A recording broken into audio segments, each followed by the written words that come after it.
پیچھے مرنے لگا، دنیا کی کوئی چیز ہو، دنیا کی طرف اگر وہ تجھے مخدوم بنا لیا، تیری خدمت میں مصروف ہو گیا، فاستخدمی ہے، پھر اس سے تو نوکروں کا کام لے، اسے نوکر بنا لے، خود مخدوم بن جا، اور اس کو وہ جھک جھک کرتا پھرے تیرے پیچھے، تو آگے آگے، اور وہ تیرا طالب جو ہے وہ عاشق ہے پیچھے دوڑ رہا ہے۔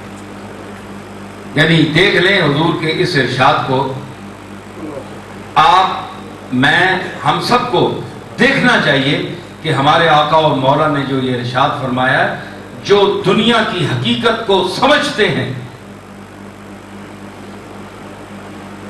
تو فرمایا کہ جو اللہ کی خدمت کرے، اطاعت کرے، اس کی خدمت کر۔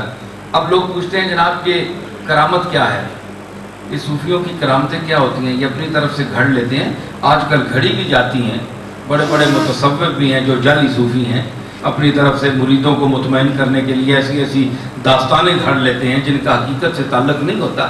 میں ان کی بات نہیں کر رہا، میں 2 نمبر صوفیوں اور مشائخ کی بات نہیں کر رہا، میں اعلیٰ قسم کے، میں حضرت غوث پاک پیران پیر شیخ عبد القادر جیلانی کی بات کر رہا ہوں، میں حضرت خواجہ خواجہ معین الدین اجمیری کی بات کر رہا ہوں، اور بڑے بڑے جو اولیاء اللہ ہیں یا اس صف کے جو اکابر ہیں، میں ان کی بات کرتا ہوں کہ یہ حضور کی یہ حدیث سامنے رکھیں آپ، اور پھر دیکھیں کہ اگر یہ کہتے ہیں جناب یہ کرامت کیا ہے، فلاں چیز ہوا میں اڑنے لگی، ارے یہ تو بڑی معمولی چیز ہے۔ حضور نے، سرکار نے جب فرما دیا کہ اللہ نے فرمایا کہ اے دنیا جس نے میری اطاعت کی تو اس کی غلام بن جا، تو غلام کا کام کیا ہے؟ جو حکم دیا۔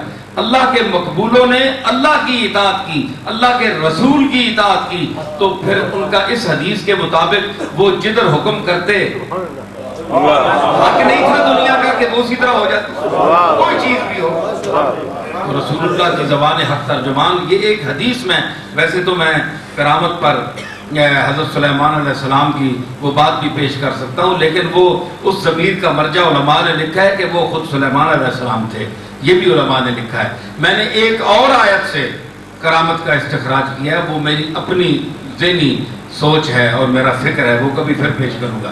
تو میں مقصد یہ ہے کہ کرامات اولیاء، اللہ کے مقبولوں کی کرامت کیا ہے؟ کرامت میں نے معزز کرنا، یعنی آپ سب لوگ بیٹھے ہیں، 5000 آدمی بیٹھا ہے، تو ایک آدمی کو اللہ تعالیٰ منتخب کر کے آپ میں یہ بتانا چاہے کہ تم اس جیسے آدمی نہیں ہو۔ کرامت کا یہ معنی ہے عزت دینا، معزز کرنا، کرامت کا صرف یہی معنی ہے۔ تو کیا ہے کہ اس نے اطاعت کی ساری عمر، ایک ایک قدم پر اللہ کی اطاعت کی، رسول کی اطاعت کی، کیا وہ آپ کے یا ہمارے برابر ہو سکتا ہے؟ ہم نے کبھی اطاعت ہی نہیں کی، اپنی مرضی، اپنی خواہش اور ہوا اور نفس اور دنیا کی طرف مر رہے ہیں، بھاگ رہے ہیں پیچھے۔ تو اللہ تعالیٰ فرماتا ہے کہ تو جو زبان سے نکالے گا میں پورا کر کے دکھاؤں گا، اور یہ 10,000 آدمی جو بیٹھا ہے ان میں کسی کو کہہ جو بہت بڑا امیر ہے، جو بہت بڑا دنیا دار ہے، جو کروڑوں پاؤنڈوں کا مالک ہے، ملوں کا مالک ہے، اس کو بلا کر لا اور وہ کوئی اپنی کرامت دکھائے، وہ نہیں دکھا سکتا۔ ایک فقیر گدڑی پوش، اس کے بدن سے بو آ رہی ہے، کپڑے بھی اس کے اچھے نہیں ہیں، لیکن وہ اللہ کا مقبول ہے، وہ آپ کو زمین کا تختہ الٹ کر دکھا دے گا۔ ہے جی، بس تجربہ کر دیم دری دیر مکافات، با درد کشاں ہر کے در افتاد بر افتاد۔ تو یہ کرامت ہے کہ اللہ تعالیٰ ان کو معزز کرتا ہے، لوگوں کو دکھاتا ہے، دیکھو میرے بندوں کو، اس بندے کو دیکھو، یہ تم جیسا ہو کر تم جیسا نہیں ہے، تم جیسا نظر آتا ہے لیکن تم جیسا نہیں ہے۔ آب، سراب آب نظر آتا ہے لیکن آب نہیں ہے، سراب جو ہے دھوکہ ہے۔ پانی نظر آتا ہے موٹر وے کے پر کہ یہ پانی ہے لیکن پانی ہے نہیں۔ آدمی تم جیسا ہے لیکن تم جیسا نہیں ہے۔ ارے جب اللہ کے مقبول جو رسول اللہ کی امت میں سے ہو کر اس شرف پر فائز ہو سکتے ہیں تو رسالت میں آپ کی شان اعلیٰ دیکھیے کہ وہ لوگ کتنے بد نصیب اور اندھے تھے جو رسول اللہ کو اپنے جیسا بشر سمجھتے تھے۔ ارے اولیاء جو اس کے خاص بندے ہیں وہ بھی سب جیسے نظر آتے ہیں، لیکن سب میں رہتے ہوئے دیکھیں سب میں رہتے ہوئے جو سب سے جدا لگتا ہو، سب میں رہتے ہوئے جو سب سے جدا لگتا ہو، اسے اپنا سا جو سمجھے وہ ہے فطری مجہول۔ جس کی ہر بات بنی ان ہوا الا وحی، جس کا ہر قول بنا حجت و برہان و اصول، اس کو آپ اپنے جیسا کس طرح کہہ سکتے ہیں؟ وہ تو بشر ان مشرکین کے لیے فرمایا تھا کہ یہ جو کہتے ہیں بشر ہیں ہماری طرح، تم کہہ دو بشر ہو، چلو بشر ہو۔ تو جب اپنے جیسے بشر سمجھتے ہو تو آؤ اپنے جیسے آدمی کے پاس بیٹھو، اس کا پیغام تو سنو، اس کا پیغام تو سنو۔ بشر جو کہتے ہو، میں فرشتہ تو نہیں ہوں، بشر ہوں، آؤ میرے پاس تو بیٹھو۔ اس لیے بشر کہا، ورنہ حقیقت محمدیہ کچھ اور ہے۔ سمجھ آئی؟ تو آپ کی لطافت ذہن میں، جسم میں، سوچ میں، ہر چیز میں فرق ہے، تو رسالت مآب اور خاص لوگوں کی ذہن اور مقام میں کیوں فرق نہیں ہے؟ میں سمیٹ رہا ہوں گفتگو کو کہ یہ وجہ کیا ہے؟ وجہ یہی ہے کہ یہ دنیا میں پھنسے نہیں، دنیا میں ہوں، دنیا کا طلبگار نہیں ہوں۔ اکبر الہ آبادی نے کیا خوب فرمایا تھا کہ دنیا میں ہوں، دنیا کا طلبگار نہیں ہوں، بازار سے گزرا ہوں، خریدار نہیں ہوں۔ نعرہ تکبیر، نعرہ رسالت، امام اہل سنت، دنیا سے تو آپ دنیا سے فائدہ ضرور حاصل کریں، اللہ نے جو اپنی تخلیق جو آپ کے سامنے رکھی ہے خدمت کے لیے، لیکن اس میں دل نہ لگائیں۔ حضور نے فرمایا کہ مجھے یہ خطرہ نہیں ہے کہ میری امت جو ہے ستارہ پرستی کرے گی، بت پرستی کرے گی، شخصیت پرستی کرے گی، کسی غیر کو میرے ساتھ علاوہ سجدہ کرے گی۔ مجھے خطرہ یہ ہے امت پر کہ اس کے دل میں دنیا کی محبت اس طرح گھس جائے گی کہ یہ آپس میں لڑیں گے، قتل ہوں گے، اور ان کے جو ہیں وہ خون بہہ جائیں گے دنیا کی محبت میں۔ اسی لیے فرمایا لن تنالوا البر حتی تنفقوا مما تحبون، جو اے انسانوں تم مال کو جمع کرتے ہو، لیکن تم میں سے وہی میرے پاس پہنچے گا، ہے جی، تم نیکی کو کبھی نہیں پا سکتے جب تم اس چیز، جب تک تم اس مال کو خرچ نہ کرو جس سے تم محبت رکھتے ہو۔ مما تحبون، جو تمہیں محبوب مال ہے اس کو جیب سے نکال کر پھر خلوص دل کے ساتھ میری نیت رکھ کر وَيُطْعِمُونَ الطَّعَامَ عَلَىٰ حُبِّهِ مِسْكِينًا وَيَتِيمًا وَأَسِيرًا، وہ ذہن میں رکھ کر خرچ کرو تو پھر تم پہنچ سکتے ہو۔ اسی لیے فرمایا یا ایھا الذین آمنوا لا تلھکم اموالکم ولا اولادکم عن ذکر اللہ ومن یفعل ذلک فاولئک هم الخاسرون وانفقوا مما رزقناکم من قبل ان یاتی احدکم الموت فیقول رب لولا اخرتنی الی اجل قریب فاصدق واکن من الصالحین۔ فرمایا کہ خرچ کرو اس سے پہلے کہ تمہیں موت آ جائے، اور پھر تم کہتے پھرو یا اللہ ذرا اس کو وہ ڈیلے کر دے، میری موت کو ذرا دیر تاخیر ہو جائے، بہت جلدی آ گئی موت، تو میں اب صدقہ کروں گا، تیرے راستے میں خرچ کروں گا، مال تو بہت ہو جائے، بس میں دنیا کی طرف غافل رہا، اب مہربانی کر 2-4 سال کے لیے مجھے مہلت دے۔ فرمایا وَلَن يُؤَخِّرَ اللَّهُ نَفْسًا إِذَا جَاءَ أَجَلُهَا، جب کسی نفس کی موت آ جائے تو اللہ اس کو مزید تاخیر نہیں کرتا، بر وقت اس نے مرنا ہے۔ تو تو نے پہلی جو زندگی گزاری ہے وہ کیا تھا؟ اس لیے کہا کسی نے کہ بر مال و جمال خیش مغرور مشو، اے انسان تو اپنے مال اور اپنے جمال پر مغرور نہ ہونا۔ آخری جملہ، اپنے مال اور جمال پر مغرور نہ ہونا۔ کیرا بشب برندو آرا بتپے، کہ مال کو ایک رات میں چور لے جائے گا اور ایک بیماری آئے گی تو تیرا جمال ظاہری ختم ہوگا، یہ ختم ہو جائے گا، یہ فانی چیزیں ہیں، اس باقی سے تعلق رکھو۔ کل من علیہا فان وَيَبْقَى وَجْهُ رَبِّكَ ذُو الْجَلَالِ وَالْإِكْرَامِ۔ اللہ تعالیٰ ان تعلیمات پر ہمیں چلنے کی توفیق عطا فرمائے۔ وآخر دعوانا الحمدللہ۔ الحمدللہ وکفا وسلام علی عبادہ الذین اصطفیٰ، خصوصاً علی سید ولد آدم وخاتم الانبیاء وعلی آلہ المجتبیٰ وعلى كمل اتباعه من الصدیقین والصالحین والشہداء۔ أما بعد فأعوذ بالله من الشيطان الرجيم بسم الله الرحمن الرحيم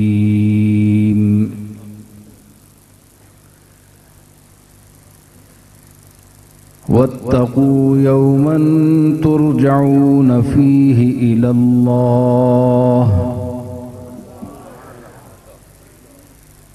ثم توفى كل نفس ما كسبت وهم لا يظلمون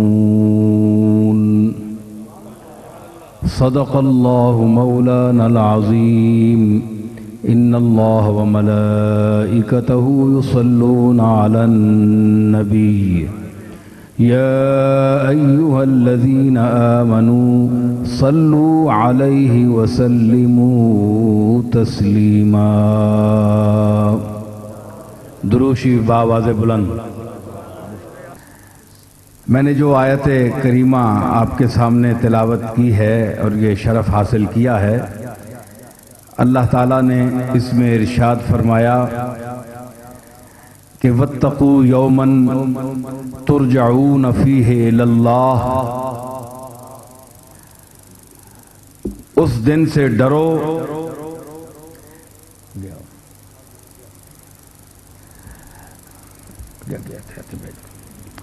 واتقوا یوما ترجعون فیہ الی اللہ، اس دن سے ڈرو جس دن تم اللہ کی طرف لوٹائے جاؤ گے. یعنی تم اللہ کی طرف سے آئے ہو. ایک دن وہ تھا کہ تم نے اس دنیا میں قدم رکھا، وارد ہوئے اس دنیا میں، یہ خوشی کا دن تھا. لیکن وہ ایسا وقت تھا کہ تم معصوم تھے، پاک تھے، تم سے کوئی خطا سرزد نہیں ہوئی تھی، اس لیے نہ تمہیں کوئی ڈرنے کی ضرورت تھی. اور تم پیدا ہوئے تو تمہاری آمد پر خوشی منائی گئی کہ ایک اچھی روح، پاک انسان پاک انداز میں دنیا میں وارد ہوا. یہ تو خوشی کا لمحہ تھا، وہ وقت گزر گیا. اب واتقوا یوما، چونکہ وقت تم نے گزارا ہے، زندگی گزاری ہے، بچپنا گزرا، لڑکپن گزرا، جوانی گزری، بڑھاپا گزرا، تو ہزاروں غلطیاں، گناہ، خطائیں ہوئیں. تو اب جس دن تم نے جانا ہے اس دن سے ڈرو کہ جس طرح تم آئے اس طرح تم جا نہیں رہے ہو.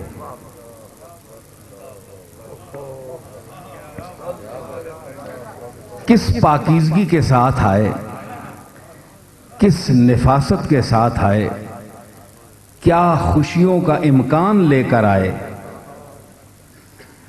لیکن تم جا رہے ہو تو اب لوگ روئیں گے. رونے کے دو مفہوم ہیں.